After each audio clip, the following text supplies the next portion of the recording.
selalu dalam keadaan yang sehat dan selalu dimudahkan dalam mencari rezeki. Berjumpa kembali dengan channel Ruang Imajinasi, channel yang berisikan tentang konten cerita romantis yang diberi latar belakang berupa video pemandangan alam.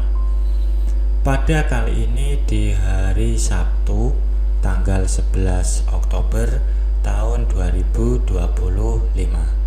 Kali ini saya menghadirkan sebuah kisah terbaru ya teman-teman.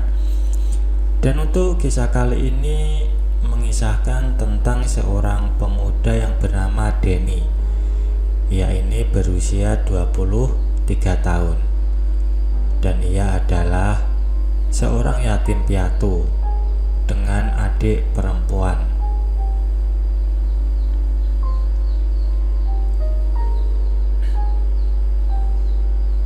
Dan adiknya ini telah menikah ya, dan ikut dengan suaminya.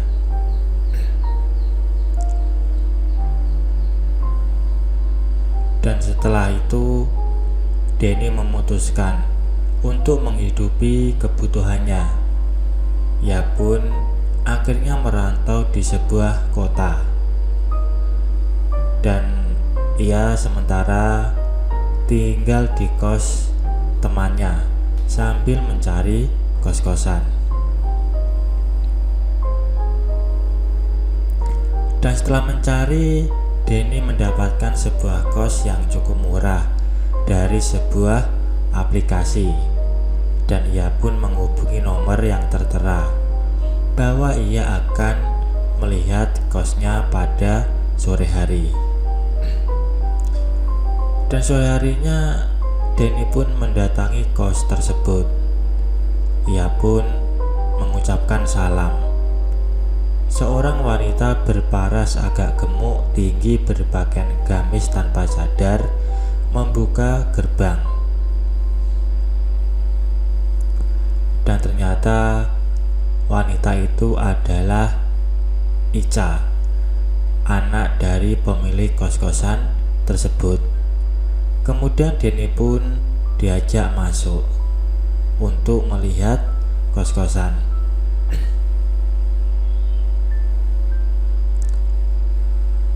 Dengan kondisi kos berada di lantai 2 yang tidak terlalu besar dengan 4 kamar. Ruang kamar 2 kali 3 meter dengan kasur, lemari, dan kipas. Dan ada 2 kamar mandi luar. Tempat jemur pakaian yang ada jadi satu untuk ibu kos dan anak-anak kos di lantai 2, dan di lantai bawah rumah ibu kos dengan keluarganya. Ica pun sambil bercerita tentang kondisi dan peraturan kos, termasuk tidak boleh membawa teman menginap, apalagi teman wanita.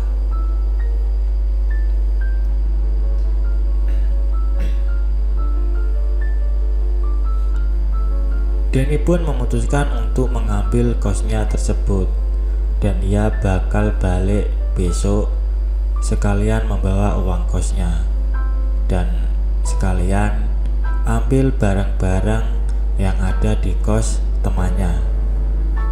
Denny dapat kamar ujung dekat kamar mandi karena hanya kamar itu saja yang kosong.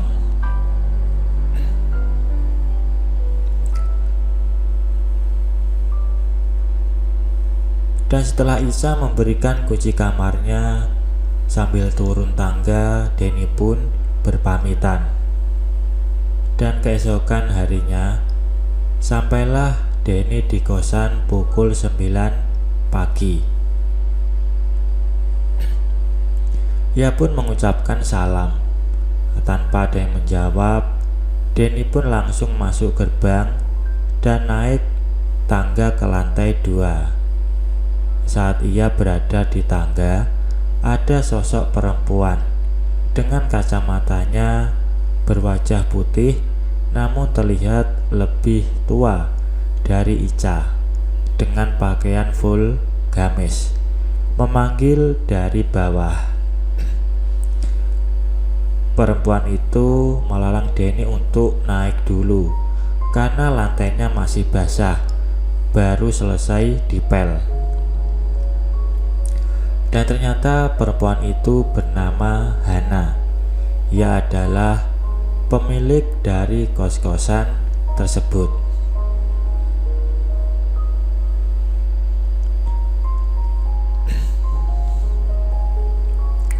Mereka pun akhirnya mengobrol dulu di ruang tamu.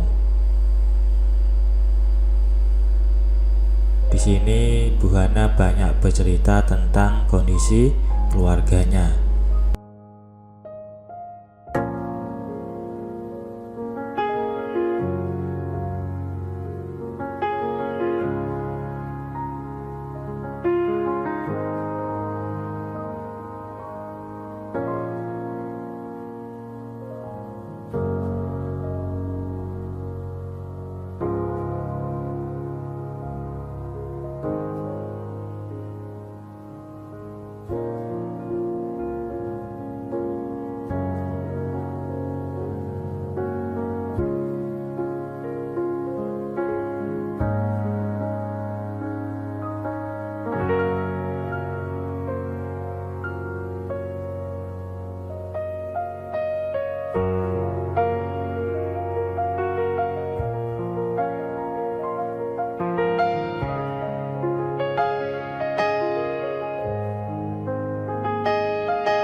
Sebagai anak baru, Denny pun mencoba mengakrabkan diri dengan teman kosnya.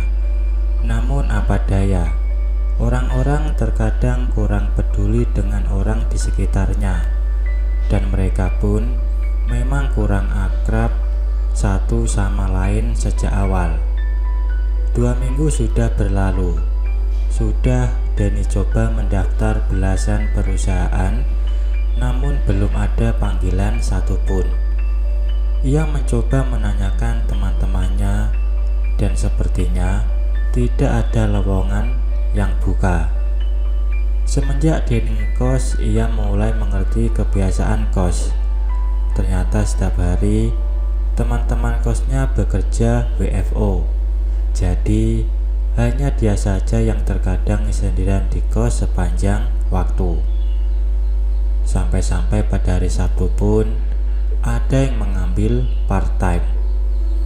Tapi yang pasti, Denny benar-benar sendiri setiap hari Senin sampai Jumat, dari pagi hingga sore. Kebiasaan ibu kos sehari-hari Denny pun sampai hafal. Dari bangun jam 4 pagi untuk mengambil sampah di atas, dan ia akan membersihkan, nyapu, ngepel, membersihkan kamar mandi, kos-kosan setiap hari Senin, Rabu, dan Jumat. Dan di hari itu pula ibu kos mencuci pakaiannya dan dijemur di lantai 2 setelah membersihkan kos. Denny punya kebiasaan sewaktu tidur hanya menggunakan sarung. Pada suatu waktu, terkadang hari cukup panas, dan ia kadang membuka jendela kamar ketika tidur. Suatu ketika saat Denny di hari pagi ia dikagetkan suara seseorang teriak. Disusul suara orang jatuh, dan sapu juga terjatuh di lantai.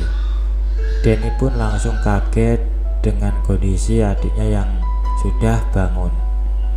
Saat ia buka pintu, benar saja, ternyata ibu kos jatuh terduduk tepat di depan jendela kamar. Dengan kondisi Denny yang masih pusing karena bangun tidur, ia pun membantu Bu Hana untuk beranjak dan mendudukannya di sebuah kursi yang ada di depan kamar itu.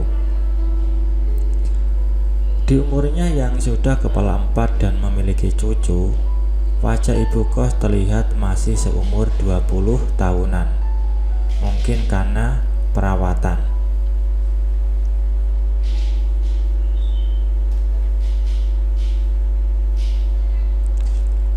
Setelah 2 minggu berlalu sejak kejadian Ibu Hana terjatuh, tiap malam Denny masih seperti biasanya, tidur dengan sarung, dengan jendela terbuka,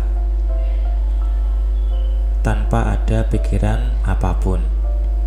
Setelah 1 bulan menunggu, akhirnya Denny mendapat 2 panggilan untuk interview. Kebetulan di hari yang berbeda, Jumat dan Senin di minggu berikutnya. Pada interview yang pertama pada hari Jumat, Denny menjemur celana dan sarung yang biasa ia pakai tidur, karena memang celana dan sarung itu khusus untuk tidur saja. Ia pun berangkat untuk interview setelah Jumatan.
Baik teman-teman, mungkin cukup sampai di sini dulu untuk cuplikan cerita yang bisa saya berikan. Kalau ada salah penulisan maupun perkataan, saya minta maaf yang sebesar-besarnya. Semoga teman-teman dapat terhibur dengan cerita yang kali ini saya sajikan, dan nantikan cerita lainnya hanya di lain kesempatan. Saya ucapkan selamat beraktivitas dan terima kasih.